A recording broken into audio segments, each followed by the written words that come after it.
Olá pessoas, aqui quem fala é o Bruno Rocha do Pitomba e estamos aqui para gravar um episódio sobre a China. Quem está na mesa com a gente? Aqui é Felipe Augusto, socialista de iPhone, vagabundo aqui, morador do Rio de Janeiro, tentando estudar um pouco o dragão chinês. Foi objeto do meu TCC, mas sem grandes academicismos. Bora aí. Alô, pitombeiros, pitombistas, não sei qual é o gentílico. O Bruno pode explicar, mas eu sou o Marcelão, sou aqui de São Paulo, Brasil. Estamos aí vendo a ditadura chinesa engolir o mundo. Então, estamos aqui hoje para falar sobre a China, justamente a China, aquela que, no meu ponto de vista, já dando spoiler, será a principal potência mundial em alguns anos. Mas o primeiro ponto aqui que a gente vai discutir hoje é sobre se a China ainda seria um socialismo ou comunismo ou um capitalismo. Partimos de uma noção de que as ideias de Marx é que trariam a noção de que seria uma sociedade comunista e teria, ou seja, provavelmente o fim do Estado e a planificação econômica e o fim da propriedade privada. No entanto, alguns estados foram considerados comunistas simplesmente por ter um partido comunista, dito comunista, dirigindo o Estado. E é o caso que a gente vê na questão chinesa. Lógico, eu acho que a partir dessa noção a China está bem longe de um comunismo, mas mesmo a ideia de socialismo ainda é discutida sobre a situação chinesa.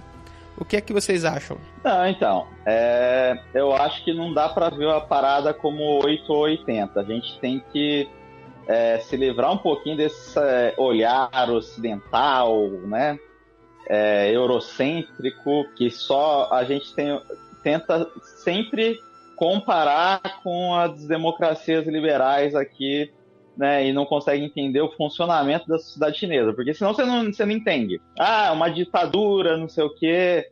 Tá, mas calma lá, é mais complexo do que isso aí. Se você for pegar dentro do PC, tem pelo menos 6 correntes ali. Algumas, tem a corrente de extrema esquerda ali dentro, que é realmente socialista, maoísta e quer retomar Mao, né? E tem corrente neoliberal até o caroço, que era do Hu Jintao, o antigo antigo presidente da China antes aí do Xi Jinping. E óbvio, né, se for mesmo o mais doente maoísta vai falar que a China hoje é capitalista, né? Tem como.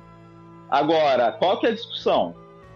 E é uma discussão que o Deng Xiaoping já fazia antes, que é o seguinte: que você não consegue socializar a miséria.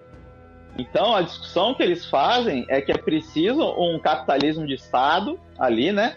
Que eles chamam de socialismo com características chinesas, e fazer o desenvolvimento das forças produtivas para, segundo os documentos do último Congresso do Partido Comunista, eles começarem a transição para um socialismo avançado, né? O socialismo de fato, em 2049, já com as forças produtivas desenvolvidas. Então, os caras, os puxa-saco do governo chinês, admitem que é um capitalismo. Mas a discussão é se isso é um processo de transição para o socialismo ou não, só para provocar iniciar o debate. Para mim, não.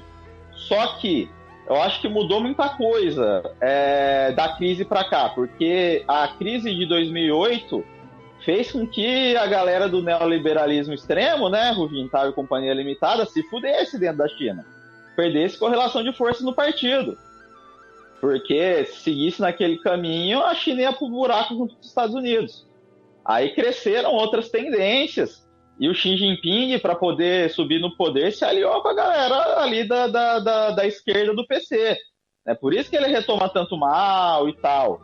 Né? E aí você tem um viés mais estatista mesmo, né? E de avanço do Estado dentro das próprias companhias privadas. Então, acho que por isso deixa... E também reflete uma porrada de greve que teve na China e de ocupação de cidades, de luta contra as grandes hidrelétricas, né? Então teve muita luta de classe na China que também acabou pesando para ferrar com a galera que queria avançar mais na restauração capitalista.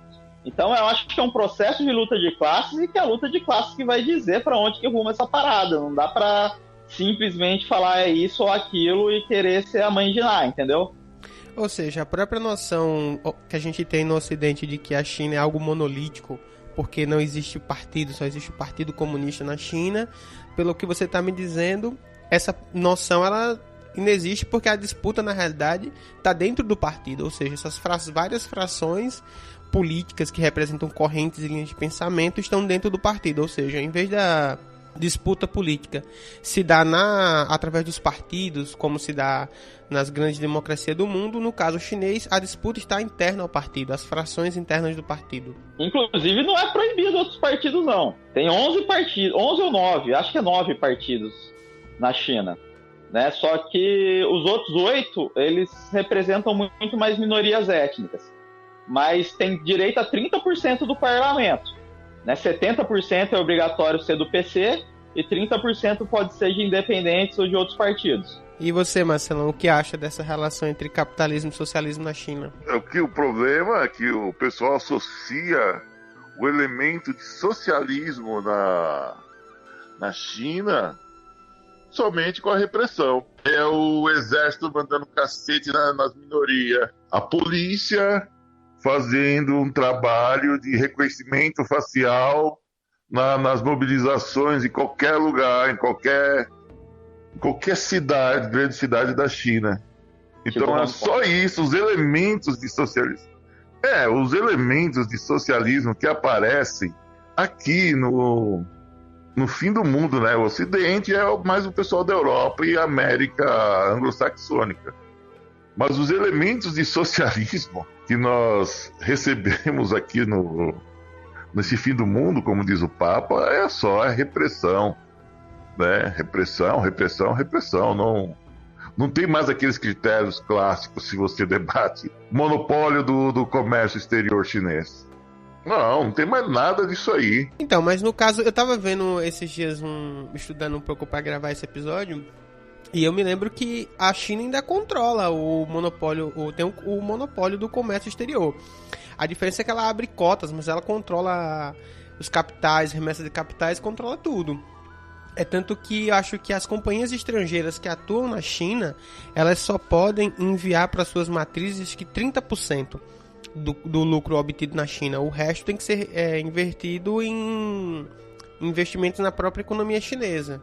Então, essa relação através do Estado chinês e sob a direção do Partido Comunista, ela existe. Permite a atuação de companhias privadas, mas com esse controle. Inclusive, toda a estrutura das companhias estrangeiras que atuam na China, elas são obrigadas a ter uma célula do partido na direção e na gestão daquela companhia. Aí que tá, né? Mas dentro do partido, qual é o peso desses setores que nem o Alibaba, o Jack Ma, nas decisões do PC chinês? É o seguinte, no PC chinês atualmente, você tem a burguesia e o empresariado mesmo, e o setor financeiro, 17% dos membros do partido. Se for comparar com o restante, com o peso da burguesia na sociedade, é alto, é um índice alto.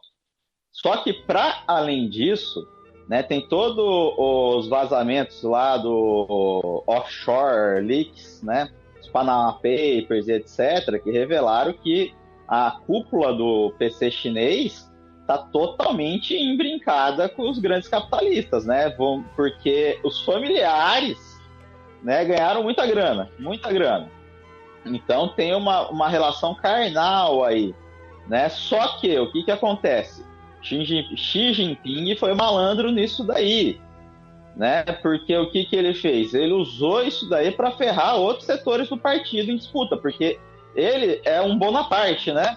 Como tinha uma disputa que estava muito férrea dentro do partido, colocaram um cara de uma fração minoritária, né? Ele era ali da fração nacionalista, que tinha pouco poder, era mais para arbitrar ali entre as alas.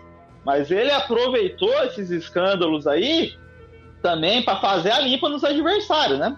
A gente aqui no Brasil sabe muito bem como que dá para usar o tema da corrupção para fazer isso. E existe a principal disputa que tinha ali dentro era entre os novos, né? Esse setor mais ligado à restauração capitalista e pró-empresariais e etc. E a velha guarda, os filhos, né?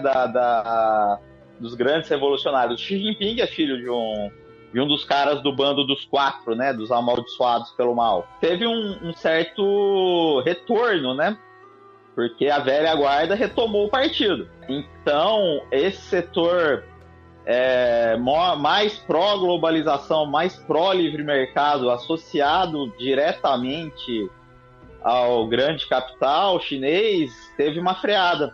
Então, acho que é importante levar isso em consideração na análise. E um avanço bem grande, mais ou menos, né, guardado as devidas proporções, do que foi o avanço do BNDES dentro da Vale do Rio Doce, e dos fundos estatais de pensão, né, o Petros, a Previ e etc., dentro das grandes empresas brasileiras, é mais ou menos o que eles têm feito lá também.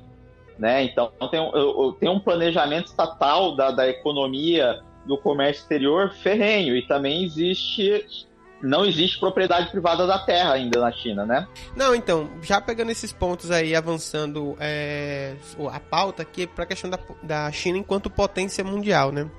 A gente tem visto nos últimos anos um avanço gigantesco da economia chinesa. Acho que a economia chinesa cresce quase há 3 décadas ininterruptas. É algo assustador para qualquer economia no mundo e caminha consistentemente para virar a principal economia mundial. Para além, lógico, que virar uma potência mundial não tem a ver só com o seu PIB, tem a ver com outras questões que passam pela geopolítica internacional, passa pela questão dos armamentos, das forças armadas, enfim, de equipamentos, de tecnologia, passa por influência cultural e tudo mais. Mas em termos puramente econômicos, a China tem dado avanços claros sobre esse terreno. Pegando um pouco da análise do Giovanni Arrighi, né, lá no longo século XX, ele pensa que a decadência de uma potência, de um ciclo de uma potência econômica, ela passa justamente quando ela sai da produção material para a financiarização. Como a gente tem aqui, de certa forma, esse diálogo entre a economia norte-americana e a economia chinesa, a gente não estaria vivendo nesse momento a decadência e a financiarização da economia norte-americana e o surgimento da potência chinesa como a produção material do mundo? Seria um dos sintomas dessa futura potência mundial da China? Bom, aí tem aquele lance do giro, até que os Estados Unidos fizeram da sua produção para a China. Não só os Estados Unidos, mas como parte das indústrias da União Europeia para a China. Uma relação aí meio que de dependência da China com relações aos capitais estrangeiros. Né? Eu acho que tem que colocar essa questão. É uma coisa casada. A partir que sai a produção dos Estados Unidos para a China, essa financiação nos Estados Unidos. Então, eu acho que tem que analisar esse elemento aí de dependência. É um movimento casado americano. Aí, vocês acham que eu sigo elaborações ultrapassadas, mas você tem que avaliar essa relação de dependência, essa coisa casada da financiação dos Estados Unidos, a produção americana jogada para dentro da China. E analisar esses fatores aí, né? Acho que o Rig não leva em conta isso aí, né? Que eu acho que a produção dos Estados Unidos ainda está lá dentro da China, está terceirizada lá dentro, né? Não é um fenômeno autônomo, octoide da China. Então, mas pensa bem, ele pega o ciclo holandês, né? Ele pega justamente que o controle, porque tem a ver com onde está desenvolvendo a base material produtiva. Querendo, por exemplo, quando a gente está discutindo que a China tem todo esse controle do comércio exterior, ou seja, uma SA norte-americana se instala no Brasil, ela não tem, por exemplo, limitação de remeter os capitais para os Estados Unidos, certo? Você pega uma GM, você pega uma Ford, ela pega simplesmente e manda o lucro que ela tem no Brasil. Inclusive, se quiser levar a fábrica inteira, como querem a Embraer lá, então, na China isso não acontece, ou seja, mesmo que você terceirize, que você pegue justamente por uma questão do custo da força de trabalho, como durante muito tempo foi justificado, que a mão de obra chinesa era muito mais barata, a mão de obra norte-americana era muito elevada, impedia a competitividade das empresas. Quando você joga essa produção material para a China, A China começa a ter um desenvolvimento material por conta disso, porque você tem uma parte desses capitais que são reinvestidos na própria China, você tem um âmbito que ainda nem pra gente entrar muito, de espionagem industrial, de transferência de tecnologia e tudo mais. Então a China conseguiu dar saltos nessa relação, porque para a China era interessante em termos de política de Estado. Você traz essas empresas, você atrai elas com um baixo custo de força de mão de obra, mas você tem uma transferência de tecnologia e você tem um know-how gigantesco que a economia chinesa recebe de aporte. Então, nessa relação simbiótica, era interessante para as economias ocidentais, como o Marcelão mesmo colocou, mas também era interessante para a economia chinesa. Olha que eu estou falando aqui em termos de macroeconomia, não estou pensando em termos de classe trabalhadora, enfim. Estou pensando em termos de macroeconomia. Nesse sentido, quando a China se apropria de todo esse avanço tecnológico do Ocidente e consegue dar passos além disso, ou seja, começa a investir pesado em tecnologia, em pesquisa e tudo mais, é justamente onde você tem o turning point, né? Ou seja, o ponto de virada que vai produzir essa situação em que os Estados Unidos se sentem desconfortável. A eleição do Trump é meio que uma resposta a isso, porque é isso, as classes trabalhadoras americanas, elas começavam a perder seu poder. Não. Para. As classes não, a classe. Pelo amor de Deus, sem pós-modernidade. Eu concordo em parte com a Rig, mas a parte que eu concordo não é a parte que o Marcelão concorda, né? Eu acho que aí tem uma visão muito economicista, né? Porque se você for pegar só pela economia... Isso. Porque se você for pegar só pela economia, é óbvio, né? Que a China está concentrando a produção mundial e está concentrando o desenvolvimento tecnológico, e os Estados Unidos está virando uma potência obsoleta, né? E, inclusive, a China vem aumentando também a qualidade da mão de obra, né? Agregando valor. Então, a mão de obra mais barata está indo para o Vietnã, né? E eles estão investindo no mercado interno agora. Né? E o crescimento e tem problemas, inclusive, econômicos, né? Porque o crescimento reduziu, né? Era 12 e caiu para 6. E por todos os problemas internos da economia chinesa, precisa ter um crescimento acima de 6, senão você não sustenta aquela porra, né? E tá precisando investir no mercado interno, tá precisando diversificar e precisando da expansão imperialista no globo para poder continuar com o crescimento. Né? Por isso os investimentos aí na África, na América Latina, até na França e na Europa, né? Porque tem todos os limites para a expansão do capital, né? E eles saírem da armadilha de ser um país de renda média, né? Então eles têm dificuldade também para poder passar para a próxima fase. E tem a questão que vai além da economia, né? Só para finalizar a questão da economia, eu acho que esse ponto que o Marcelão pegou é o contrário, né? Quem está dependendo de quem é os Estados Unidos, depende da China, né? Porque os Estados Unidos estão endividados até o caroço com a China. Justamente, a China é uma das principais detentoras de títulos da dívida pública norte-americana, né? São trilhões ali de dólares em títulos da dívida americana. Se a China resolve cobrar essa parada aí, os Estados Unidos quebra e era uma vez o dólar. Só que os Estados Unidos tem algumas coisas que a China não tem. O dólar também não é interessante para a China fazer isso, porque aí quebra o seu principal investidor, né? Mas os Estados Unidos ainda tem o dólar, que é a moeda de reserva mundial, então pode manejar a economia mundial, não da maneira que ele fazia.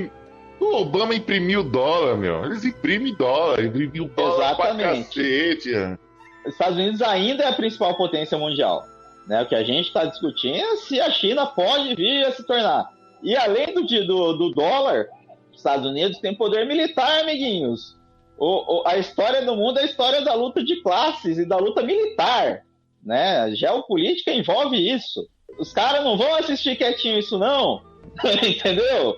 Poder militar existe para ser usado. Trump tá querendo tirar os Estados Unidos desses conflitinhos regional, porque ele sabe que o principal problema não tá ali, né? Para que ele vai ficar se matando na Síria? Então, eu tava justamente... Esses dias tivemos a comemoração de 70 anos da Revolução Chinesa e eu estava justamente lendo um pouco sobre isso e tudo mais. A questão é a seguinte, os Estados Unidos hoje, e o Marcelão pode aportar, porque eu sei que o Marcelo é um especialista na questão militar. Os Estados Unidos hoje têm a maior força militar regular, ou seja, de soldados, enfim. Mas no âmbito da tecnologia de ponta de equipamentos militares, os Estados Unidos começam a ficar para trás. Por exemplo, os Estados Unidos, os mísseis balísticos norte-americanos hoje, eles só são lançados de silos, ou seja, são pontos fixos que é facilmente monitorado através de satélite. A Rússia já tinha mísseis balísticos a partir de plataformas móveis, ou seja, você monta a porra de um caminhão gigante, leva aquele caminhão para qualquer canto e consegue lançar aquele míssil de qualquer plataforma móvel de um ponto de um país. A China, nesse desfile agora dos 70 anos, apresentou modelos de mísseis também desses, que até então não tinha. E é um tipo de armamento que você pode botar uma ogiva nuclear e você acerta qualquer ponto do mundo hoje. E difícil de ser monitorado. A Coreia do Norte, inclusive, recentemente lançou a partir do mar, não tenho certeza se foi a partir de submarino, enfim, de onde foi. Então, os Estados Unidos, mesmo na questão militar, começa a apresentar algumas limitações, porque a gente está falando de ogivas nucleares, mas isso, o desenvolvimento e pesquisa em torno disso é de ponta, então tem aplicações inúmeras. Assim como foi na Guerra Fria, você tem um monte de desenvolvimento de tecnologia militar, mas se aplicou para outros vários ramos. Então, mesmo nisso, a China é que ela adotou, se a gente pensar principalmente no governo Trump, eles pegaram os Estados Unidos viu que aquela hegemonia cultural sobre aquecimento global, aquela coisa toda, ela estava sendo prejudicial para os interesses norte-americanos, enquanto que a China, apesar de ser uma das maiores poluidoras do mundo, e aquela questão do livre mercado, da globalização, a China que passou a incorporar isso enquanto potência, porque o discurso do governo norte-americano foi de derrubar isso. Ou seja, tipo, a globalização não, foda-se, vamos intervir, vamos... Então, essa arena da geopolítica internacional está sendo jogada ainda. E é interessante os Estados Unidos, que sempre dominou isso, principalmente com o discurso da globalização, agora com o governo Trump se colocar meio que contrário, que é desmontar isso que foi feito nos últimos anos. Então, essa questão dos mísseis deve ter pitado a Rússia aí, né? Porque eles são os campeões mundiais motores para você lançar esses mísseis a longas distâncias, né? Então você tem uma sala de guerra ali entre a Rússia e a China, que é a mais temida do mundo, né? Inclusive, tem um grande fluxo de capitais chineses indo diretamente para Moscou, né? Isso aí você vai comprando os aliados, né? Uma, porque a China precisa dos materiais, dos commodities. Outra, que a Rússia vem sofrendo sanções e mais sanções por parte dos Estados Unidos. Então a Rússia vai fortalecendo seus laços econômicos e militares, tecnológicos com a China. Tirando essas questões de mísseis, o território chinês é intransponível. É intransponível você jogar um número violento de militares numa ocupação do território chinês. Isso é inviável, não tem. Se tivesse um conflito militar, seria nas águas do Pacífico, em marinhas, contra as marinhas. Aí a US Navy é insuperável, a frota do Pacífico que eles têm lá. Eles têm frotas auxiliares, que é o Japão, a Filipinas, até a Indonésia, entendeu? Acho que é difícil para a China superar essa força, mesmo assim da Taiwan. Assim, militarmente é difícil nas águas, de superar a potência que é os Estados Unidos e suas forças auxiliares na região. Ainda a China não é prioridade da China. Não, eu também acho. A questão, a China não está interessada hoje em partir para um conflito aberto. Na realidade... Mas tem uma guerra fria aí, né? Não, tem uma guerra fria, óbvio que tem, mas a prioridade da estratégia chinesa é o quê? Fazer com que... Bom, quem está com o discurso agressivo não é a China, é os Estados Unidos. Então deixa os Estados Unidos partir na agressividade.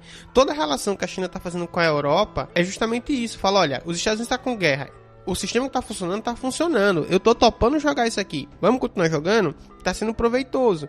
E até que ponto isso, os Estados Unidos tá se isolando em vários pontos. E aí, por exemplo, se você for ver as ações... E é muito louco pensar essas ideias auxiliares.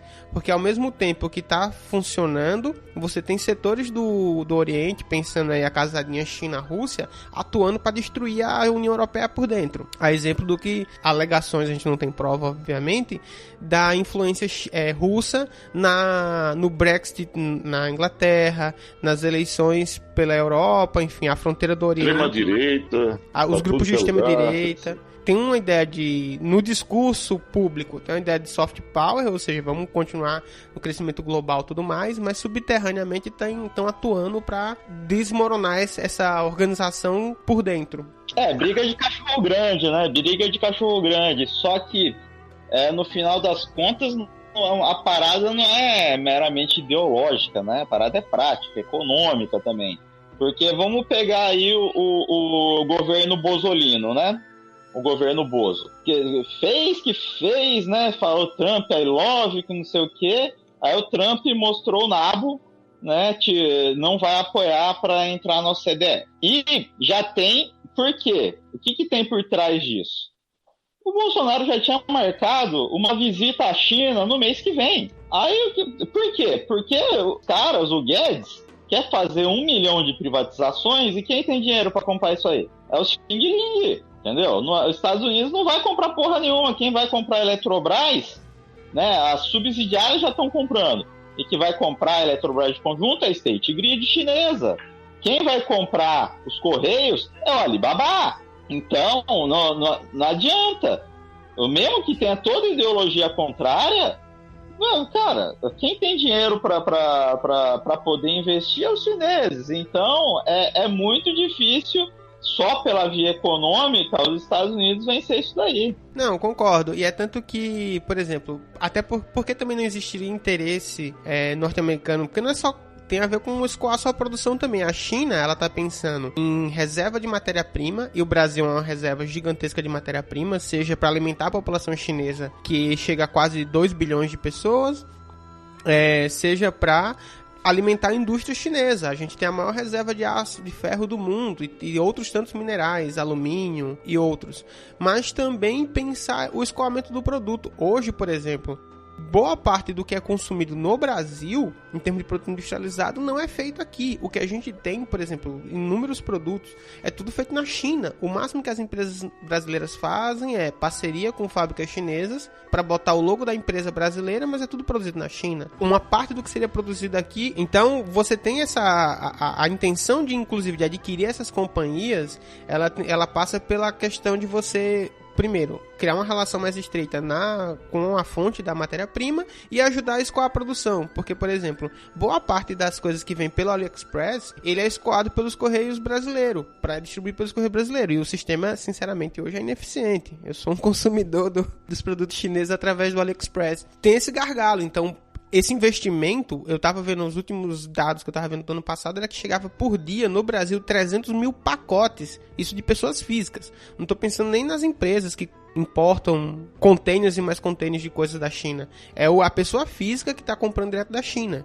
Inclusive, eu lembro outro dia que tinha um ministro de Estado aí falando que tinha o camelódromo virtual, que a galera comprava muita coisa na China para revender no Brasil. Então, enfim, essa questão é concreta na economia. Então, e as empresas norte-americanas não têm essa relação com a economia brasileira tão massificada. Tem que falar também, a China... Lá na Eurásia, ela tem um projeto que é a nova Rota da Seda, né? É um contraponto às políticas econômicas da União Europeia, né? Para centralizar tudo em Pequim. E ela está disputando aí vários países, tá fazendo um puxadinho, mudando a rota para lá, desviando para a Turquia e seduzindo a galera com essa propaganda aí, né? Tem que ser colocado também, né? Ela tem esse contraponto à União Europeia, realmente, ela está financiando, junto com a Rússia, diversos para estourar a União Europeia por dentro, né? Nos Estados Unidos, não sei se vocês viram agora, eles estão seduzindo agora a produção agrícola, compara os 50 bilhões em produtos da indústria agropecuária americana agora, né? Eu acho que até o Biruliro tá comendo bola, tomou esse chapéu aí, mais um, né? Não é o primeiro que o Trump dá no Biruliro na questão da relação com os chineses, né? A gente fala que eles estão em disputa até pode chegar às raias militares na questão de Formosa, Taiwan, mas por outro lado os chineses estão investindo dentro dos Estados Unidos e isso é o público da América Profunda. do Trump, onde pega o cinturão da Bíblia, que são os estados mais agropecuários, que é a base violenta do Trump e influi no colégio eleitoral dos Estados Unidos. Trump não precisou do voto majoritário da população para se eleger na última eleição, mas sim o voto do colégio. E os chineses estão financiando justamente essa galera trumpista. Então é uma questão muito complicada você fazer as avaliações assim, a frio, né? Então tem que colocar os elementos aí desses tensionamentos. Eles fazem um jogo para as classes médias urbanas e tal, mas você vê os chineses dando uma baita força. Procura aí na internet. 50 bilhões agora. Um contratinho fechado. Soja que o Bilurídio tá falando aí, ó. Venda pra China. É muita coisa. Mas é isso que eu tava falando, assim. A relação que a China tem desenvolvido com o mundo é principalmente essa. Você chega, olha, você tem problema? Nós temos dinheiro, nós temos fome, nós temos gente pra comer essa porra toda. Então, esse poder do dinheiro é gigantesco. E aí os caras vão investir também. Eu acho que uma das coisas que a China tá tendo dificuldade ainda é avançar na sua relação cultural, que eu acho que mais na frente a gente pode abordar, mas nesse aspecto cultural a China ainda não conseguiu, coisa que os Estados Unidos foi vanguarda nisso, né, com a massificação da sua indústria cultural. Mas em termos econômicos, a estratégia chinesa, ela é um morde-a-sopra completo. Porque enquanto você tem ações mais duras e mais incisivas através digamos, de um submundo de espionagem. Tem vários casos, por exemplo, na Ásia, de que os caras invadiram sistemas norte-americanos. A própria relação com as companhias estatais chinesas, ou as grandes companhias privadas chinesas, como a Huawei e outras. Por exemplo, eu estava vendo outro dia que boa parte da estrutura de telecomunicação brasileira é feita com hardware da Huawei. Então, é tanto que quando estourou a discussão do 5G, o Brasil ficou calado, porque, tipo, não tem discussão.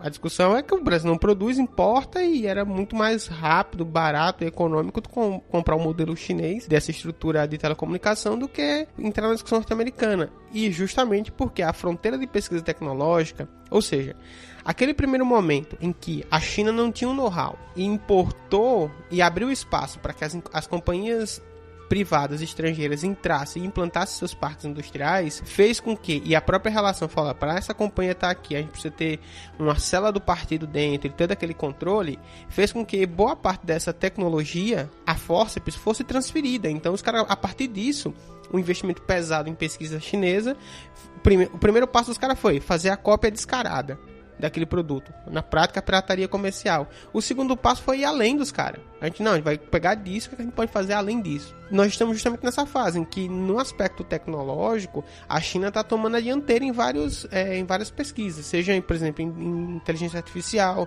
seja na questão do 5G, que se relaciona as duas coisas. A questão do 5G, os americanos avaliam que ela está mais de 2 anos à frente da Califórnia. Fala real, há 2 anos na frente, isso é muita coisa. Assim, eu acho que tem que avaliar essa expansão de capitais chineses também do ponto de vista que é uma necessidade para a indústria chinesa, né? Porque para continuar crescendo nesse ritmo, precisa expandir os seus capitais pelo mundo, né? Aquela coisa clássica do imperialismo, né? Começar a exportar não só mercadoria, mas capitais também, né? Parece que a gente está lendo ali o imperialismo do Lenin na vida real, né? Que é a disputa imperialista global ali através das empresas, né? Com os estados atuando para poder dar suporte para suas empresas expandirem seus capitais pelo mundo. Só que isso aí é antessala da guerra, né? Só que o problema é que hoje em dia, se você tem uma guerra entre os dois, acaba o mundo. Vamos colocar as coisas da maneira correta. Agora, você for pegar essa questão aí do 5G, né? O 5G, na verdade, é só um nome, né? Porque do 4,5G para o 5G tem uma distância que seria, na verdade, deveria ser chamada de 10G, né? Tamanho a diferença, né? O salto de qualidade que se dá. E o que você, né, altera completamente um monte de coisa. Por exemplo, você vai deixar de ter TV a cabo, porque você tem uma velocidade tão grande que já hoje Alguns canais estão vendendo ele separadamente para ser assistido via internet, e aí acabou, qualquer canal vai fazer isso, porque você vai ter uma qualidade de sinal muito maior você comprando aquele pacote separado na internet como se fosse o Netflix, né, do que você comprando um pacotão de TV a cabo, né? Isso é só um exemplo, né, das coisas que dá para fazer, né? Você nem precisa de Wi-Fi, para que você vai ter Wi-Fi se você tem 5G, entendeu? E num preço barato. Isso altera muito as relações comerciais, e isso foi também um problema para terem limado o Brasil da OCDE, porque o Trump queria, né, que o Bolsonaro expulsasse a Huawei do país, e não tem condições, né? As próprias contradições internas do governo não permitem isso. Os Bozo matam o Bolsonaro. Exatamente. Eles querem comunismo.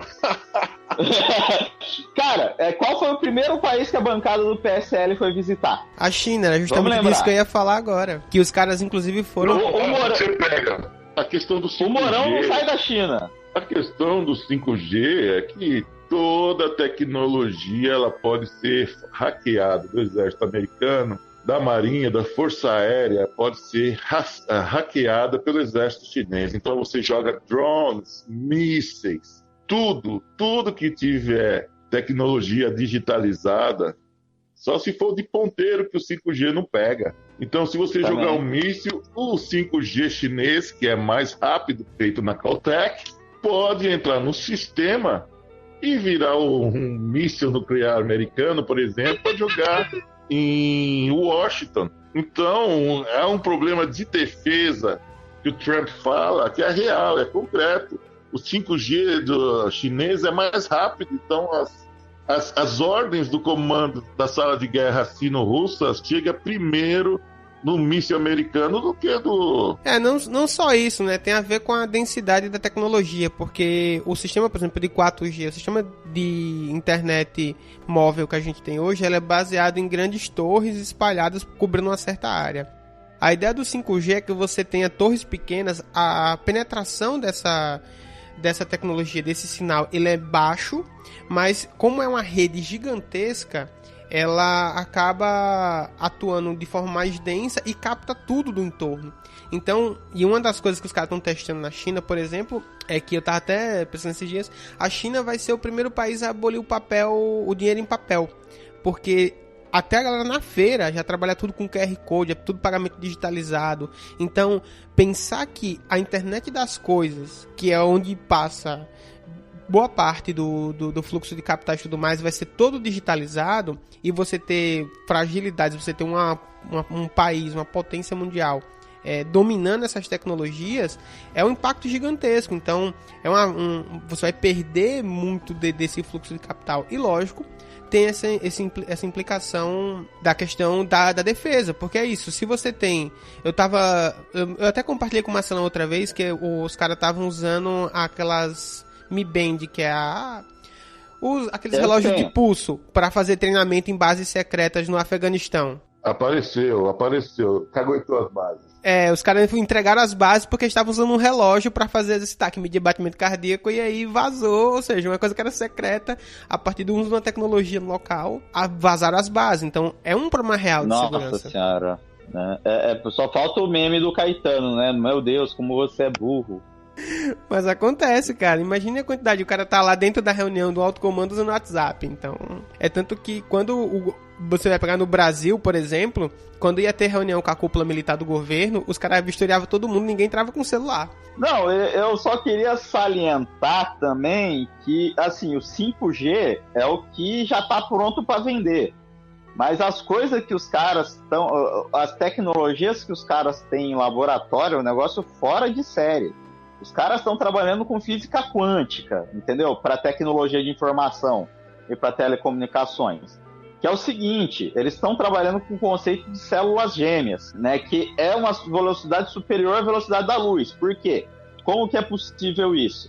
Se você cria células gêmeas, né? E essas células são quanticamente gêmeas, se uma partícula subatômica que você tem lá, o quark, né? Quark, eu acho o nome. Tá nos Estados Unidos e a partícula gêmea dele tá na China, se você girar a partícula aqui na China, instantaneamente vai girar lá nos Estados Unidos. a partícula gêmea. Ou mesmo no espaço. Se você põe um satélite no espaço com uma partícula gêmea e a outra partícula tá lá no Iêmen, girou lá no Iêmen, girou lá no satélite. Entendeu?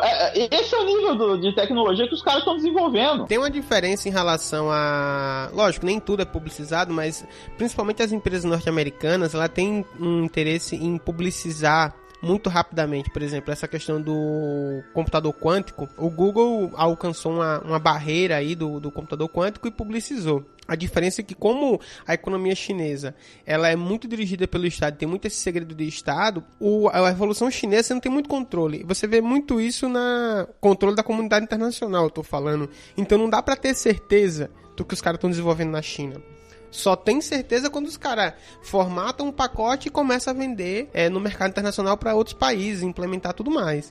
Mas até então, você só tem insinuações. Um exemplo disso é a questão da inteligência artificial a partir de redes neurais, que na prática, se os caras conseguirem desenvolver isso, ou por exemplo, para controle de população, inclusive retomando a ideia do por que a comitiva do PSL foi para a China, eles queriam entender o sistema de reconhecimento facial que o governo chinês está implementando lá. Um sistema de controle de pessoas a partir do reconhecimento facial, que é gigantesco. O governo chinês quer implementar isso para fazer controle de fluxo populacional, de serviços públicos, verbas assistencialistas e tudo mais. Então a gente é quase uma ficção científica distópica absurda, você pensar nisso. Tem um lance meio Black Mirror, né?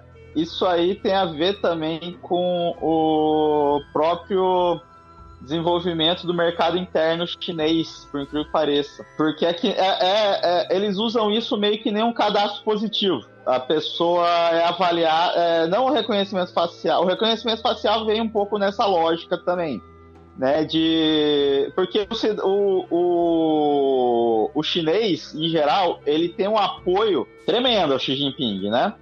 A gente tem uma ilusão de que é porque é uma ditadura, né? As pessoas não se manifestam contra porque é uma ditadura, não sei o quê. Não, os caras têm um apoio gigantesco, né, dentro da China. É o cara mais popular desde Mao, né, o Xi Jinping.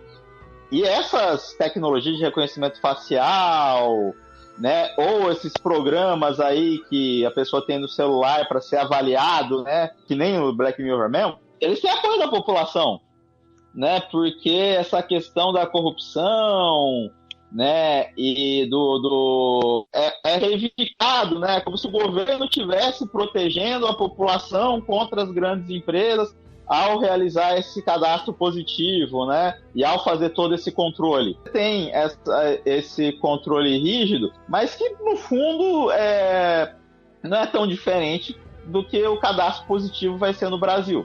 E é uma forma para eles de fazer avançar a economia, né? De você ter uma formalização maior da economia, né? E você avançar o sistema de crédito, porque lá os créditos podres é um problema sério na economia chinesa. Mas, enfim, todo esse desenvolvimento tecnológico também está a serviço do desenvolvimento das forças produtivas e do mercado interno chinês. É uma parada bem complexa se for pegar só pela tecnologia e pela economia, né? A China, beleza, vai ser a principal potência capitalista do planeta e tal, mas eu acho que não é só isso, né? O Trump investiu trilhões no orçamento militar americano e não acho que tenha sido à toa. Como o Marcelo colocou, seria muito difícil as forças armadas militares norte-americanas adentrarem território chinês numa possível guerra. É impossível, é impossível. Essa coisa se daria justamente nas bordas ali na Ásia, como já está acontecendo. Mas, ou seja, é aquela linha da Guerra Fria em que a coisa estoura bastante na periferia. E aí a gente pode trazer a disputa hoje econômica em torno da América Latina. Não é à toa que aquele ciclo, o ciclo das commodities que a gente viveu nos anos 2000, ele foi muito alimentado pelo consumo chinês. É tanto que a gente explodiu nossas exportações para a China. Seja de minério, seja de soja. Carne também, ou seja, então a gente exportamos muita coisa para a China. E a China, ao mesmo tempo, avançou, como você mesmo estava colocando, sobre vários pontos na América Latina. Eu tive recentemente no Uruguai, a economia uruguaia, cara, tava chinesa, basicamente, porque, inclusive, estava mudando, para você ter ideia, o consumo de carne uruguaia. Os uruguaios estavam tendo que começar a comer carne brasileira por conta do avanço do capital chinês no campo uruguaio. É diferente, a gente faz a alusão à Guerra Fria, porque, né, é uma analogia fácil, mas é diferente, porque a gente está na posição inversa, né? A União Soviética, ela não tinha condições, né, de acompanhar o desenvolvimento tecnológico, né, e a financiarização da economia americana. Então, sem a luta de classes, sem expandir a revolução, ela estava fadada ao fracasso, né, ia perder a Guerra Fria. Só que os Estados Unidos agora estão na posição inversa. Se for só comendo pelas beiradas, ele vai perder. Só que ele tem um exército mais poderoso. Então, eu não sei. Eu acho que isso aí pode evoluir para além da comida pelas beiradas. Eles podem não invadir por terra, mas eles podem bombardear a porra toda com a força aérea. Isso, claro, que não é uma parada de curto prazo, porque seria muito prejudicial para a economia americana também, mas eu não descarto. Não. Com a sala de guerra sino-russa, não tem como você passar pela força russa, por exemplo. Tem, cara. Eles vão dar, a batalha vai ocorrer com forças aéreas e navais no campo do Pacífico. É o Pacífico o cenário bélico. Ali vai a força naval chinesa, vai a força aérea, tudo. Perde para os Estados Unidos e suas forças auxiliares. Megazord, Japão tem Megazords lá escondido, cara. Você não pode brincar com o Japão, por exemplo. Mas bombardear a China, cara, eu acho que não, hein, cara. Com sistemas como S-400 lá, não passa nem fudendo. Isso mas eu tô pensando num cenário de daqui a 20 anos. Eu quero ver a Força Aérea Americana testar seus aviões lá com o sistema russo lá embaixo, cara. Eu duvido. Vai ser um fracasso total. Se os caras que perderam o controle da economia global, não sei. Então, mas por exemplo, se eu for pegar a questão recentemente, que a ponta de lança hoje das Forças Armadas norte-americanas são os drones, né? Tem um soldado lá de 20 e poucos anos, numa sala de controle no conforto ar-condicionado na Califórnia, pilotando um drone a 4 ou 5 mil quilômetros de distância, jogando míssel em cima de uma população de um país do Oriente Médio e tudo mais. Mas até isso a galera começou a derrubar localizar esses drones e começar a derrubar. Ou seja, o que é a ponta de lança, a galera tá começando a ter antídotos para isso também. Pensando, por exemplo, em termos de intervenção. A gente tem, trazendo um pouco para a discussão da América Latina e como isso se reflete aqui. Você tem a questão da Venezuela. O Trump e o grupo de Lima lá estava super empolgado, querendo fazer uma intervenção militar na Venezuela, o governo brasileiro aí se metendo, avaliando a possibilidade, que tinha que derrubar... Aí o Putin mostrou a trolha. Aí o Putin mandou um avião com 100 militares especializados, os caras simplesmente... Não, nem discute mais, surgiu o autoproclamado presidente da Venezuela, não existe mais, e acabou a discussão. Então eu acho que vai muito nesse sentido do que o Marcelão tá colocando, assim.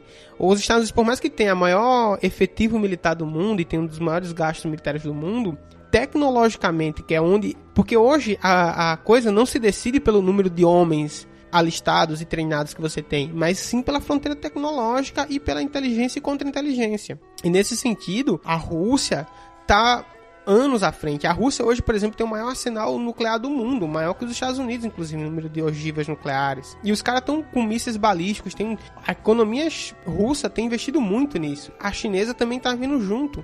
Então, pensar num confronto em que a diferença tecnológica é gritante, eu acho difícil os caras bancarem isso. É mais fácil eles tentarem se associar. Por isso que eu acho... Não tô dizendo que vai ser pacífico. Eu tô dizendo que na periferia isso estoura. Que inclusive, por exemplo, a ação da Lava Jato no Brasil, se você for pegar em termos de geopolítica, deixar pra lá o discurso de corrupção e tudo mais, passa pela intervenção dos Estados Unidos no Brasil. Na América do Sul, a Lava Jato. Justamente. Você vai pegar no Peru. O que está acontecendo no Peru agora dialoga diretamente com a questão da Lava Jato. E a ideia dos BRICS, o Banco dos BRICS, que era a ideia justamente alinhar o Brasil nesse bloco oriental, intervir no Brasil, que era o principal país da América Latina, era justamente quebrar essa aliança. O BNDES, como um dos principais bancos que financiavam as empresas, a política dos campeões nacionais, a gente está no meio dessa encruzilhada. Tudo que a gente está sofrendo hoje, o governo Bolsonaro, apesar de suas contradições, que a gente apontou aqui, que uma parte dele, inclusive, vislumbra na China esse principal parceiro, ele é fruto dessa disputa. Se não fosse essa disputa internacional, um pouco da questão da crise econômica de 2008, que limita as margens de ganho de capital, e a questão dessa construção da hegemonia chinesa na América Latina que estava se dando de forma, entre aspas, pacífica, não existiria esse rebuliço que teve aqui. Então, essa intervenção, eu acho que ela tá totalmente casada, entendeu? Só que assim, não esqueçamos que os Estados Unidos está começando a tomar a trolha na América Latina também, né? Olha a Argentina aí, que o Macri já tá moribundo. Olha o Equador aí, o Lenin Moreno, que foi comprado a preço de ouro, o cara se vendeu e tá ali para cair também, ou se manter vai ser moribundo, que nem o Macri, né? O Fujimorismo também tá tomando uma trolha lá no Peru, né? O Ivan Duque, né? Cara, tem noção, o Uribe, né, que é um dos maiores homens da CIA dentro da América Latina, teve que prestar depoimento na justiça, o cara tá para ser preso. E que ele é o verdadeiro governante, né? O Ivan Duque é uma marionete, né? Que tá também meio que moribundo lá, com uma popularidade baixíssima. O cara lá do Paraguai também, da extrema-direita lá, que é genro do Stroessner, o cara tá num processo de impeachment nas costas. Então os Estados Unidos tá com muito... É, esse mesmo, Mário Abdo. E aí envolve justamente também de novo o Brasil, por exemplo, nessa questão do Paraguai, porque tem a ver com a renegociação do acordo de Itaipu, né? O que eu tava vendo, segundo o jornalista Nassif, envolve diretamente a família Bolsonaro, porque ia favorecer uma empresa privada ligada ao clã. Isso, e o Bolsonaro queimou o Major Olímpio, soltou ele, tá dando todo esse rosco aí no PSL. Mas vem cá, o Felipe falou uma coisa que eu não posso concordar jamais. Ixi, lá vai. Ele falou na questão tecnológica, que os russos não podiam competir. Olha, se você pegar a discussão tecnológica mesmo, é notório que a União Soviética venceu a corrida espacial, cara. Quem domina os céus até hoje com sua propulsão é a tecnologia russa. Então não foi por falta de tecnologia, não foi por falta de tecnologia que a União Soviética tinha para dar e vender, cara. Não... mas vai pegar a produção de software. Eu acho que aí a gente vai ter que fazer um episódio sobre Guerra Fria para discutir isso, porque eu acho que vai ficar um tema muito complicado pra gente debater agora. E aí o foco é a China. Não, mas pelo amor de Deus, cara. Não, mas não dá. Quem ganhou a corrida espacial, cara? Quem ganhou a corrida espacial foi a União Soviética. Isso aí é motivo até de troça. Isso aí é troça. Não, mas a tecnologia não se desenvolve só através da corrida espacial. Não, mas eu tô falando. Acho, assim, só pra gente tentar pacificar aqui, eu tendo acordo com o Marcelão e tenho parte de acordo com o Felipe. O que acontece? Eu acho conciliador safado. A diferença da ação norte-americana é que eles pegaram boa parte da tecnologia desenvolvida na corrida espacial e reverteram isso para, digamos, uso doméstico. Então, você vai ter uma série de aplicações, até da discussão do travesseiro da NASA do Felipe, que inclusive... Do Marcos Pontes. Nossa, que suco. Os caras reverteram isso pra baratear essa pesquisa para consumo das pessoas. Na União Soviética isso não aconteceu, tanto que os caras tinham dificuldade em produzir eletrodomésticos, enfim. Tem até não era prioridade dos caras. Justamente, mas só que acontece? Como é que você mantém, como é que você justifica para uma população de um país altos investimentos e altos sacrifícios para construção de uma corrida espacial quando a população não tem acesso àquele consumo? E essa foi a competição. Isso aí a China é campeã, hein? Então, a China aprendeu com o fracasso da União Soviética e está justamente combinando as duas coisas. Tem a vantagem, obviamente, de ter uma das maiores populações do mundo. Formou uma classe média consumista pra caralho e não vai voltar atrás no seu padrão de consumo, nem fudendo. Isso é verdade. Atendo a reivindicação do Felipe. Não seria Hong Kong justamente uma tentativa do Ocidente de fazer essa intervenção interna na China, já que o confronto direto não é possível? Você faz a exemplo do que aconteceu com o Brexit, a exemplo do que aconteceu na eleição brasileira. Hong Kong não seria um desses fatores que permitiriam justamente desestabilizar o sistema de desenvolvimento econômico e social chinês? Hong Kong, para mim, é 2013, junho de 2013 no Brasil, né? Você tem os problemas internos, sim, né, de que eu acho que a defesa das liberdades democráticas é uma demanda importante, que é uma conquista da classe trabalhadora no mundo, né, as liberdades democráticas, né, que acontecem apesar da vontade das burguesias locais.